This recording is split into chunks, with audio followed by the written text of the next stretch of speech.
El título de esta tarde es ¿por qué, Señor? ¿Por qué yo? No lo entiendo. Y mi mensaje para ti en esta tarde es, hermano, los ataques llegarán y a veces Dios permitirá una derrota para que ganes mucho más. Y David nos da testimonio de esto en este salmo. Esperamos que Dios nos fortalezca por medio de su palabra y que nos dé oídos para oír en esta tarde. Este es un salmo un tanto complejo de digerir, como lo vamos a ver, pero es un salmo de gran bendición y fortalecimiento porque vamos a aprender cómo trabaja nuestro Dios en la vida de sus hijos. Cuando ustedes abren su Biblia y van a este salmo, van a encontrar ahí un título, el cual es muy importante. Dice: al músico principal sobre lirios. Muchos sugieren que esto de lirios básicamente es un tipo de música, el ritmo con el cual se iba a entonar este salmo. También ahí usa la palabra testimonio. Este canto se escribió con el propósito de redactar un evento que sucedió para ayudarnos a conocer mejor a nuestro Dios. También nos dice que es un mictán, y si tú recuerdas, los salmos del 56 al 60 usan esta palabra que nos dice que básicamente es una lección. Y hay quienes sugieren que este tipo de salmos se grababan en una piedra para que fuesen recordados.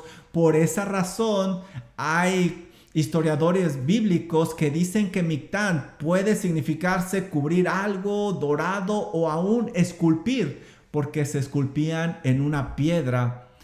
Más adelante se nos dice que este mictán es de David.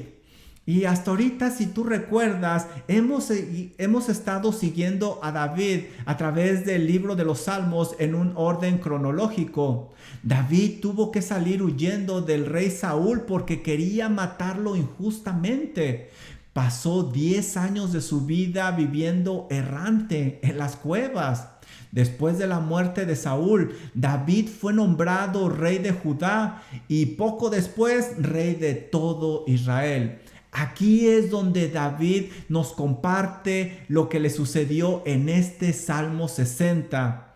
Y aquí él va a plasmar lo que él aprendió junto con el pueblo de Israel. Y lo primero que vamos a ver nosotros aquí es que Israel aprendió que los ataques son seguros. Los ataques son seguros. El pueblo de Dios recibió un ataque intenso e inesperadamente cuando menos se lo esperaba. Y nosotros vamos a obtener esta información precisamente del título. Aquí se nos dice lo siguiente: para enseñar cuando tuvo guerra contra Aram Naharaim y contra Aram de Soba, y volvió Joab y destrozó 12,000 de Edom en el valle de Sal. Este canto fue compuesto cuando David luchó contra los arameos que vivían en una región de Mesopotamia y Siria. Por el título de este salmo podemos ver que fue escrito en los primeros años del reinado de David. Cuando llegó al poder, recibió este ataque sorpresivo de estas naciones vecinas, provocando la derrota sorpresiva de Israel. David hizo frente al rey de Soba para defender la parte noroeste de Israel. Lo leemos en Primera de Crónicas 18, versículos del 3 al 4. Pero David tuvo que enviar la otra parte de su ejército, poniendo al frente a Joab para responder la agresión edomita en la parte sur. Ahí es donde acaba con 12,000 soldados. Nos lo relata Primera de Crónicas, capítulo 18, versículo del 12 al 13. El rey seguramente se sintió abrumado por esta gran tribulación que se le vino inesperadamente. Cuando nosotros leemos Crónicas y Segunda de Samuel, parecería que las victorias fueron muy fáciles. Aún Crónicas nos dice: Jehová daba el triunfo a David donde quiera que iba. Pero cuando nosotros leemos este Salmo 60, que se nos dan más detalles acerca de esta batalla, aprendemos que la situación fue bien complicada. Segunda Samuel y Crónicas solo presentan un resumen muy condensado de lo que sucedió. Ese momento fue tan complejo que en este salmo David nos describe que pensó que Dios los había abandonado. Esto los impulsó a clamar fuertemente a él para pedir de su ayuda. David en este canto quiere que el pueblo aprenda de su experiencia con Dios. Quizá estaban desprevenidos, pero pronto aprendieron que no deben de confiarse. Se dio cuenta que no porque había llegado al trono y Dios lo había puesto ahí, todo iba a ser un jardín de rosas. Al contrario, el ataque enemigo vendría con más fuerza de muchas formas para buscar apartarlo de Dios. Y la Biblia nos prevé a nosotros los creyentes de la misma manera, porque los ataques vienen inesperadamente. Dice Juan 16:33, en el mundo tendréis aflicción, pero confiad, yo he vencido al mundo. Primera de Pedro 4:12 también nos habla de estos ataques. Amados, no os sorprendáis del fuego de la prueba que os ha sobrevenido, como si alguna cosa extraña les estuviera aconteciendo. Sí, los ataques llegarán. Y peor aún, vemos aquí que Dios permitió sorpresivamente una derrota muy grande de su pueblo. Era tan grande la derrota que parecía que estaba muy molesto con ellos. David no se explica la razón de lo que estaba viviendo. No había una razón aparente, no había pecado en su vida. Por el contrario, ellos estaban disfrutando de una comunión con Dios, un gran momento como nación. El pueblo de Israel estaba viendo que las cosas con Dios no son fáciles. Hay que esforzarse y depender de Él todo el tiempo, porque los ataques enemigos llegarán en cualquier momento. Mira, no creas que porque has sido justificado ante Dios por medio de nuestro Señor Jesucristo, puedes vivir tranquilamente. Déjame decirte que la realidad es que te has enlistado al ejército divino y las batallas vendrán de donde menos te lo esperes. No importa lo que hayas conseguido hasta ahorita o dónde te haya puesto el Señor, los ataques vendrán a tu persona, a tu matrimonio, a tus hijos, a tu ministerio y a tu mente. La buena noticia es que el Señor no te dejará y que te ha provisto con todo lo que necesitas para vencer en esas batallas. Pero como veremos en este canto, hay que esforzarse e ir de la mano de Dios, que Él es el que pelea por nosotros. Para enfrentar estas batallas necesitamos al Dios de los ejércitos. Y es lo primero que vemos en este título. ¿Sabes? Los ataques son seguros. Los ataques son seguros. Pero no solo eso fue aprendido por el pueblo de Israel. También ellos aprendieron que los sentimientos son traicioneros. A causa de la intensidad de este ataque, el pueblo pensó que Dios los había abandonado. Y vamos a ver eso en los primeros 8 versículos. Leemos lo siguiente en estos primeros versículos. ¡Oh Dios! Tú nos has desechado, nos quebrantaste, te has airado, vuélvete a nosotros. De entrada, vemos claramente que el rey David se dirige ante Dios con una expresión de dolor. ¡Oh Dios! Su oración no tiene los formalismos que tienen otras oraciones. Él va directamente al punto y expresa lo que está sintiendo, lo cual es un gran pesar. La queja del salmista es que Dios los había abandonado, los había desechado, y por el contexto vemos que David piensa que no hay una razón aparente para ello. La palabra desechar da la idea de haberse alejado de ellos, como cuando se deja una cosa porque ya no es útil, como los utensilios de unicel que compramos, se usan una vez y se desechan.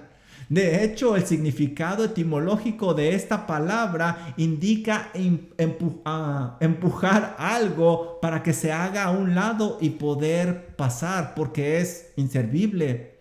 La situación compleja por la que está pasando el pueblo de Israel no los está dejando pensar correctamente. Ellos están hablando incorrectamente porque Dios había prometido estar con ellos y no dejarlos.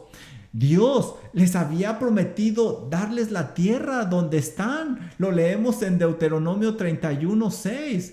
También Dios había prometido estar con el rey David. Lo leemos en el Salmo 89, versículos 3 y 4, que dicen lo siguiente: hice pacto con mi escogido, juré a David mi siervo, diciendo, para siempre confirmaré tu descendencia y edificaré tu trono por todas las generaciones. Esa era la promesa de Dios para David.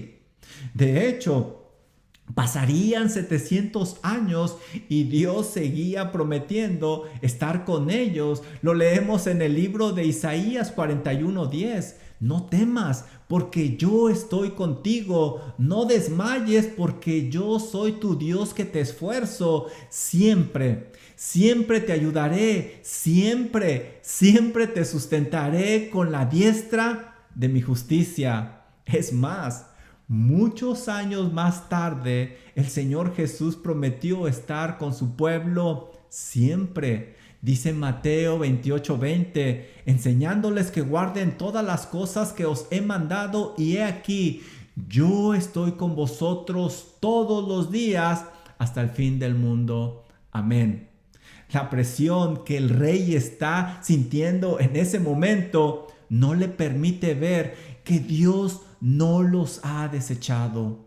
Por eso tú, hermano, no permitas que las dificultades de la vida no te permitan ver que Dios siempre está con sus hijos. Simplemente a veces Dios permite dificultades para que maduremos y para que tomemos la forma de nuestro Señor Jesucristo. No pienses como David que Dios te ha desechado porque simplemente llegó una derrota. Dios no es así. Pero David, a causa del dolor, no puede verlo, no puede percibirlo. Aún dice que Dios los ha quebrantado. Y esta es una palabra fuerte porque indica que Dios los hizo pedazos. Y cuando una cosa está quebrada, hecha pedazos, se vuelve inservible, pierde su uso y termina siendo desechada. Por eso David piensa que Dios los desechó. También piensa que Dios se enojó fuertemente con ellos. Por eso dice, te has airado. El sentir la ausencia de Dios es una de las formas en las cuales Dios expresa su enojo, y David lo sabe bien. Eso le causa mucho temor precisamente al rey David. Por eso lo expresó en diversos cantos, como Salmo 37, donde dice, escondiste tu rostro y fui turbado. En el Salmo 27:9 también lo repite y le dice a Dios, no escondas tu rostro de mí, no apartes con tu ira a tu siervo, mi ayuda has sido tú. No me dejes ni me desampares, Dios de mi salvación. Si algo le causaba temor a David, es que Dios se apartara de él. Y este no era el caso. Así es como el pueblo de Israel se siente en estos momentos de dificultad ante el ejército enemigo, como si Dios se hubiera apartado de ellos, pero no es así. David le dice al Señor, vuélvete a nosotros. David, con este mismo tono de desesperación, le sigue insistiendo a Dios que les ayude. Sabe que si el Dios de los ejércitos está de su lado peleando, nadie les podrá hacer frente. Así como cuando el Dios de los ejércitos peleó al lado de Josué. Dice Josué 1:5, nadie te podrá hacer frente en todos los días de tu vida. Como estuve con Moisés, le dice Dios a Josué, estaré contigo, no te dejaré ni te desampararé. El versículo 9 nos dice lo siguiente, mira que te mando que te esfuerces y seas valiente, no temas ni desmayes, porque Jehová tu Dios estará contigo donde quiera que vayas. Si Dios regresaba con ellos, piensa David, la victoria es segura. En las luchas de la vida, asegúrate que estás peleando la batalla que Dios te ha encomendado. Así estarás seguro de que Él pelea a tu lado, y si es así, solo esfuérzate y sé valiente, porque la victoria es solo cuestión de tiempo. Y eso lo sabía David. Por eso pide la ayuda de Dios. Mira, en el versículo número 2, él sigue hablando fuertemente en su desesperación. Dice lo siguiente, hiciste temblar la tierra, la has hendido, sana sus roturas, ¿por qué titubea? El rey describe su situación por la que está pasando como un terrible sismo. Lo más seguro que parece que el hombre tiene es el suelo, hasta que tiembla y se parte. Cuando el suelo se mueve, no hay quien pueda sostenerse, y así es como se siente el pueblo de Israel. Se creía que su reino estaba estable y que todo marchaba bien. Pero ahora parece que ha temblado y todo se está derrumbando. No se va a sostener con ese gran temblor que Dios provocó. Pelear simplemente es algo imposible para ellos porque no se pueden sostener. Así es como se sienten. Por eso le piden a Dios que sane esas roturas que este temblor ha provocado. Solo Dios puede hacer que el suelo esté parejo porque ahora se está desmoronando. David indica en su metáfora que esta es una labor que solo Dios puede llevar a cabo. Sabe que los puede proteger aún cuando el suelo no esté firme. Los hijos de Coré lo expresaron de la siguiente manera en el Salmo 46:1. Dios es nuestro amparo y fortaleza, nuestro pronto auxilio en las tribulaciones. Por tanto, no temeremos, aunque la tierra sea removida y se traspasen los montes al corazón del mar. Esto lo sabía el rey David. Lo más seguro que el hombre puede tener no es lo que pisa, sino la ayuda de Dios, porque a pesar de las circunstancias y a pesar de que el suelo no esté firme, Dios puede dar esa confianza. Cualquier cosa en la cual tú pongas tu confianza, te aseguro que no te sostendrá. Mejor pon tu confianza en Dios. Versículo número 3. Miren lo que dice David. Has hecho ver a tu pueblo cosas duras. ¡Wow! Nos hiciste beber vino de aturdimiento. Mira lo que David está diciendo. Ahora dice, Señor, somos tu pueblo. Le está recordando a Dios que ellos son su pueblo escogido. El pueblo está viendo la derrota como algo muy complicado de entender. No alcanzan a entender la razón de lo que están viviendo porque son el pueblo de Dios. ¿Por qué nosotros, Señor? ¿Por qué somos tus hijos? Sus sentimientos los han cegado. También dicen, nos hiciste beber vino de aturdimiento. Ahora David usa una metáfora para comparar esta confusión con la confusión que provoca el vino en la mente de la persona que lo ha bebido. Este es un momento desconcertante para el pueblo de Israel. Están confundidos como la persona que ha bebido alcohol. No se pueden sostener tal como alguien que ha bebido. Es como si estuvieran en un sueño fuera de la realidad. Y sabes, lo más confuso es que Dios mismo les dio esa copa para beber, que si ellos hubieran podido elegir, ellos hubieran elegido no beberla. Y yo alcanzo a ver aquí algo. A veces Dios permitirá que sus justos beban algo que sea desagradable, pero tenlo por seguro que es para su bien, tal como la medicina que receta el doctor va a ayudar para lograr estar bien. Pero el pueblo de Israel no alcanzaba a verlo en esos momentos porque sus sentimientos estaban muy inestables. Mira, David sigue hablando fuertemente con Dios. Versículo número 4. Has dado a los que te temen bandera que alcen por causa de la verdad. Selah.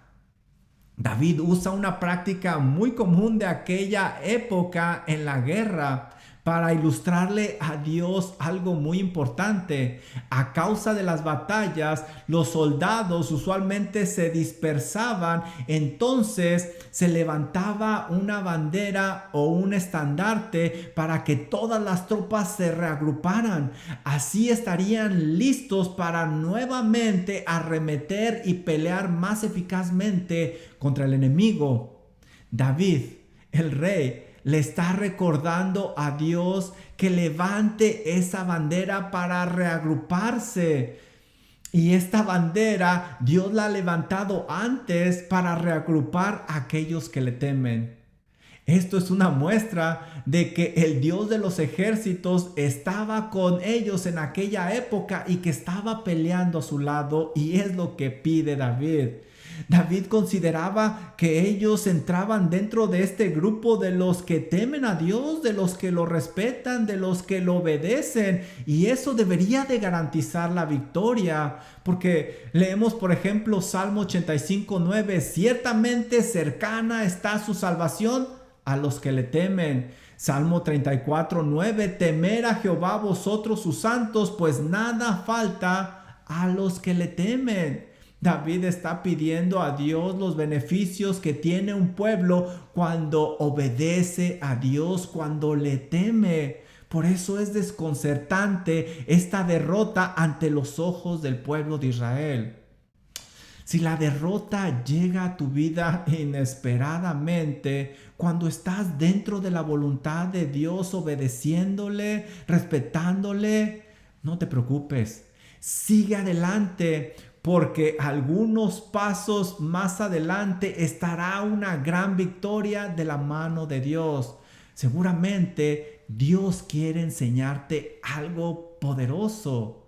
Versículo número 5, David le dice a Dios lo siguiente: para que se libren tus amados, salva con tu diestra y óyeme. Si Dios levanta esa bandera que mencionó en el versículo 4, se reunirán nuevamente y serán librados. La victoria es segura. David usa la misma estrategia en este versículo 5 que usó en el versículo 3, donde le recuerda a Dios que ellos son su pueblo. Ahora le dice a Dios: hey, nosotros somos tus amados. ¿Cómo es posible que nos hayas olvidado? Tú nos amas a nosotros. Dice: salva con tu diestra a estos que amas, a nosotros. Y sabes, la diestra es la mano derecha, representa la mano más fuerte, era considerada la más habilidosa para los guerreros. Esa es la mano con la que Dios sostiene a su pueblo, nos dice Isaías 41:13. Porque yo, Jehová, soy tu Dios, que te sostiene de la mano derecha y te dice: no temas, yo te ayudo. Por eso David hace mención de la diestra de Dios. Esa es la mano que necesitan en ese momento complicado. Por eso nosotros no debemos de dejar de acudir a Dios y pedir que esa mano poderosa del Dios de los ejércitos nos ayude. Busquemos estar cerca de esa poderosa mano para poder salir adelante en las dificultades de la vida. Versículo número 6. David sigue hablando con Dios, recordándole lo que él había dicho y sus promesas. Dice el versículo 6, Dios ha dicho en su santuario, yo me alegraré, repartiré a Siquem y mediré el valle de Sucot. ¿Te fijas?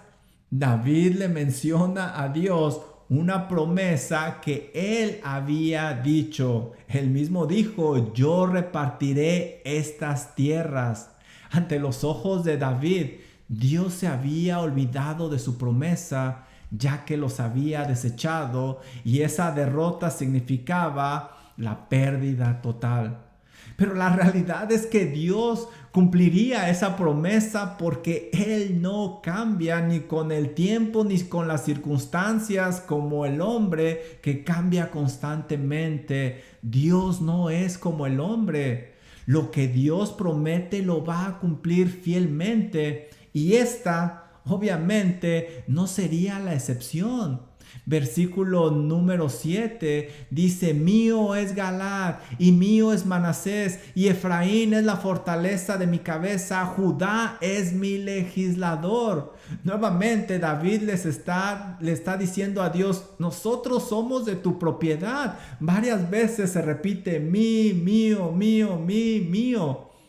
David sigue mencionando esa promesa que Dios había dicho de repartir la tierra a las tribus de Israel. Galaad y Manases eran puntos muy separados y al nombrarlos indica que Israel iba a poseer toda la tierra. Cuando menciona a Efraín, le está recordando a Dios que Él era su fortaleza porque iba a ser de ellos un poder militar. Dios había también dicho una profecía acerca de Judá, que él iba a ser el rey de las tribus. De esa versículo número 7, David le recuerda a Dios de las promesas de repartir esa tierra a sus hijos. Y él le está diciendo al Señor, mira Señor, tú lo prometiste. Y aquí David muestra un buen conocimiento de esas promesas de Dios. Por eso estaba desconcertado. ¿Por qué yo, Señor? ¿Por qué a mí? Si tú nos lo habías prometido. Aún en el versículo número 8, David ahora le recuerda lo que Dios había dicho acerca de estos enemigos que los están atacando. Dijo Dios, Moab, vasija para lavarme, sobre Edom echaré mi calzado, me regocijaré sobre Filistea. Ahora David le dice a Dios, Señor, acuérdate lo que tú dijiste que ibas a hacer con estos enemigos. Los de Moab serían como una simple vasija, es decir, como un utensilio muy común que pasa desapercibido. Dios había dictado esta profecía porque la nación de los moabitas era muy orgullosa y Dios los iba a humillar, nos lo dice Isaías 16:6. Edom, Dios había dicho que iba a ser un esclavo, ya que ellos eran los que llevaban el calzado de los amos. Por eso lo describe de esa manera. Se cantaría victoria sobre los temibles filisteos. David le recuerda a Dios lo que ha dicho. El rey sabía de estas promesas dadas por Dios a su pueblo y de cómo él iba a destruir a los enemigos. David está muy confundido. David no se da cuenta que Dios sigue estando con él y que él cumple su promesa. Estas eran lecciones muy grandes que estaba aprendiendo el pueblo de Israel. Lo primero que ellos aprendieron es que los ataques son seguros y eso lo vimos en los títulos. Lo siguiente que ellos habían aprendido es que los sentimientos son muy traicioneros y no les dejaban ver la realidad. Lo último que aprenderían ellos es que lo único confiable es Dios. Finalmente, el pueblo se daría cuenta que la victoria solo podría venir del Dios de los ejércitos que siempre había estado con ellos. Fíjate el versículo número 9 lo que nos dice: ¿quién me llevará a la ciudad fortificada? ¿Quién me llevará hasta Edom? Dice David. El rey, por medio de dos preguntas retóricas dirigidas directamente a Dios, indica que está buscando ayuda. Las dos preguntas se responden con un rotundo: nadie te va a llevar allá. Nadie si no lo hace Dios. Estas preguntas están escritas en singular porque Él es el responsable de proteger y dirigir el ejército. Ante sus ojos, Dios los había desechado. Por eso, Él parece indicar que todo está perdido con estas preguntas retóricas. También dice una tercera pregunta: ¿quién me llevará a la ciudad fortificada? El rey necesita una ciudad fortificada porque ahora está muy vulnerable, está desprotegido. Dice: ¿quién me llevará hasta Edom? El rey David indica que alguien que tiene que ir al frente para pelear con los edomitas no es él. En la guerra, el capitán era el que iba por delante dirigiendo a todo el ejército, pero ahora David dice: ¿quién me llevará? El capitán es el hombre más comprometido, capacitado, con experiencia y con mayor habilidad. Humanamente, David era el hombre ideal para dirigir al ejército de Israel. Él era un gran guerrero habilidoso, con mucha experiencia, pero ahora se declara incompetente en esta situación tan terrible que está enfrentando. Él necesita que alguien más vaya al frente y que los dirija y que les abra camino. Esta pregunta retórica se contesta con: nadie te llevará si no es el Dios de los ejércitos que va delante de ti. Dice Isaías 45:2: yo iré delante de ti y enderezaré los lugares torcidos, quebrantaré puertas de bronce y cerrojos de hierro haré pedazos. El rey sabía que si Dios iba por delante, nada ni nadie podría hacerles frente. Dios era quien pudiera ayudarles en esta situación. Por eso, asegúrate que Dios va por delante en tus batallas. En una manera práctica, ora profundamente para que Dios dirija tus pasos. Después, aplica los principios bíblicos y por último, cree en la promesa de que Dios estará contigo aunque no lo puedas percibir. Pelea a la manera de Dios por ese matrimonio, por ese hijo, por ese ministerio, por ese ser amado, por esa alma.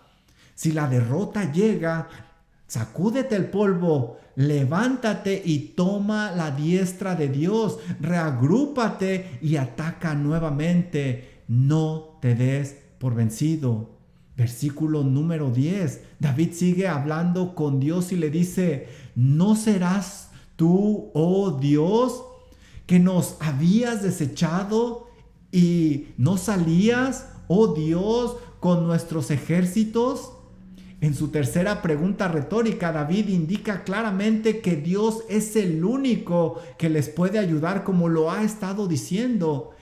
Mira, le dijo a Dios en el versículo 3 que ellos eran su pueblo. En el versículo 4 les dijo que ellos eran temerosos, respetuosos con él. En el versículo 5 les dice que ellos eran su amado. Él les había prometido esa tierra, por lo tanto la victoria debería de estar incluida. Se lo dijo David a Dios en los versículos 6, 7 y 8. Él es el único que les puede dar la victoria como lo hacía antes, como lo describe aquí en el versículo 10. David se la ha pasado dando a Dios buenas razones para que Él venga a su ayuda y los rescate. Y aquí aprendemos algo muy importante. Cuando te encuentras en una situación complicada, ¿cómo presentas tu petición ante Dios? ¿Tienes un buen argumento bíblico como lo tiene David en este canto? Mira, vemos en la Biblia otro buen ejemplo del rey Ezequías cuando oró fervientemente a Dios de la siguiente manera en Segunda de Reyes 23. Leemos lo siguiente, mira cómo oró él. Te ruego, oh Jehová, te ruego. Fíjate cómo le está hablando, con qué respeto y cómo está suplicando. Te ruego que hagas memoria de que he andado delante de ti en verdad y con íntegro corazón y que he hecho las cosas que te agradan. Y lloró Ezequías con un gran lloro. Como David, Ezequías da buenas razones para que esa oración llegue al trono de la gracia y que Dios extienda su diestra para ayudarle. Presenta una buena oración delante de Dios con buenos argumentos como estos hombres. Mira el versículo 11 y 12. David sigue pidiendo a Dios que les ayude. Dice el versículo 11, danos socorro contra el enemigo, porque vana es la ayuda de los hombres. Este poderoso y habilidoso rey indica que así venga el ejército más poderoso, eso va a ser inútil. Ellos necesitaban la ayuda divina, no la humana. Solo así podrían vencer a sus enemigos. Ellos necesitaban básicamente al Dios de los ejércitos que les diera la victoria, como dice el Salmo 46:7. Jehová de los ejércitos está con nosotros, nuestro refugio es el Dios de Jacob. Por tanto, no temeremos aunque la tierra sea removida y se traspasen los montes al corazón del mar. Bramaron las naciones, titubearon los reinos, dio él su voz, los derritió la tierra. Eso es lo que necesitaba el pueblo de Israel. Y David sabía que la ayuda del hombre nunca se compararía con la ayuda divina. Quizá piensas tú que por lo que tú estás pasando es imposible, pero no para Dios. Si estás dentro de la voluntad de Dios, como en este caso David, busca al Dios de los ejércitos que vaya delante de ti peleando. Como David reconoce que solo la ayuda divina es la que les puede dar la victoria, así reconócelo tú en tu compleja situación. Versículo número 12. Mira lo que dice David. En Dios haremos proezas. ¿Qué? Parece que esto es otro canto. Este es otro David. Ha dado un giro de 180 grados. Ya no está acobardado como al inicio. Ahora está lleno de valentía. Ya no está lleno de pesimismo, sino de confianza. Ya dejó de hablar del pasado y ahora está planeando un futuro glorioso. ¿Cómo es esto posible? Ya no se siente abandonado, sino cerca de Dios. Pareciera que el haber elaborado su canto le recordó quién era Dios y también le recordó lo que ellos eran para Dios. Nos lo dice Zacarías 2:8, porque el que os toca a la niña de su ojo. Israel era la niña del ojo de Dios. Por eso, solo con Dios podrían hacer una verdadera proeza en esa situación tan complicada. David ahora está enfocado correctamente. Dice en Dios. Esto significa claramente solo con la ayuda de Dios. Dice haremos. El rey incluye a todo el pueblo. Todos necesitan estar al lado de Dios, no nada más David. No debían quedarse de brazos cruzados. Todavía había que ir al campo de batalla y pelear. Dios actuaría por medio de ellos. Esto requería un gran esfuerzo de su parte. Para ello deberían de esforzarse y ser valientes, porque el Dios de los ejércitos estaría con ellos. Y así harían proezas. Proezas, esto habla de emplear una gran fuerza, actuar poderosamente. El diccionario define la palabra proeza como una acción heroica, una gran hazaña. David usa la palabra correcta para describir lo que va a suceder, porque todo parecía perdido, pero ahora lo recuperarían en una manera heroica. ¿Sabes? En nuestros días se engaña a las personas diciéndoles que tan solo repitiendo algo va a suceder. Se les venden oraciones fáciles y rápidas para salir de sus grandes preocupaciones. Pero la Biblia es clara. Aquellos que verdaderamente harán proezas son los que están dentro de la voluntad de Dios, participando activamente, esforzándose hasta el cansancio y siendo muy valientes. Este es el caso de David. ¿Y qué es lo que va a hacer Dios? Lo dice al final del canto: y Él hollará a nuestros enemigos. El rey y su ejército pelearán, pero Dios sería quien pisoteara a los enemigos. El pueblo de Dios vivió un momento desesperante, ciertamente, como lo vemos en el canto. Y esto sucedió en los primeros años del reinado de David. Recibieron un ataque doble inesperadamente. No estaban preparados para algo así. David tuvo que dividirse para hacer frente al enemigo. No pudo pelear con todo su ejército. David defendió el norte de Israel y Joab el sur. Hubo bajas notables, por eso David escribe este Salmo 60. Parecía que todo estaba perdido. Las pérdidas iban menguando su fuerza física, pero también su estado de ánimo.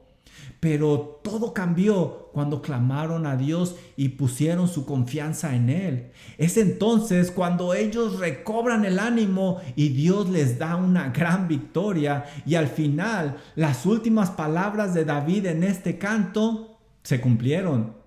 Y lo que dice Crónicas es verdad. Jehová de los ejércitos iba con ellos en todo momento. Y subraya esa frase: donde quiera que ellos iban. ¿Sabes? David obtuvo una gran victoria militar de la mano de Dios, pero aún la derrota fue una gran victoria. ¿Por qué?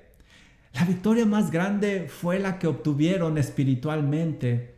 Aprendieron que los ataques vendrían inesperadamente, de donde menos se lo esperen, y que Dios los permitiría. Por eso deberían de estar preparados siempre. Aprendieron también que a veces Dios permite las derrotas para madurar y tomar la forma de Cristo Jesús. Aprendieron que Dios es fiel y que nunca deja a su pueblo escogido, aunque los sentimientos griten fuertemente algo diferente. Se dieron cuenta que hay que esforzarse al máximo, clamando por la ayuda divina. Pero sobre todo, aprendieron que la victoria mayor viene cuando humanamente se es débil. Pablo lo dice de esta manera en 2 de Corintios 12:10, por lo cual por amor a Cristo me gozo en las debilidades, en afrentas, en necesidades, en persecuciones, en angustias, porque cuando soy débil, entonces soy fuerte. Cuando te preguntes, ¿por qué yo, Señor? ¿Por qué permites esto?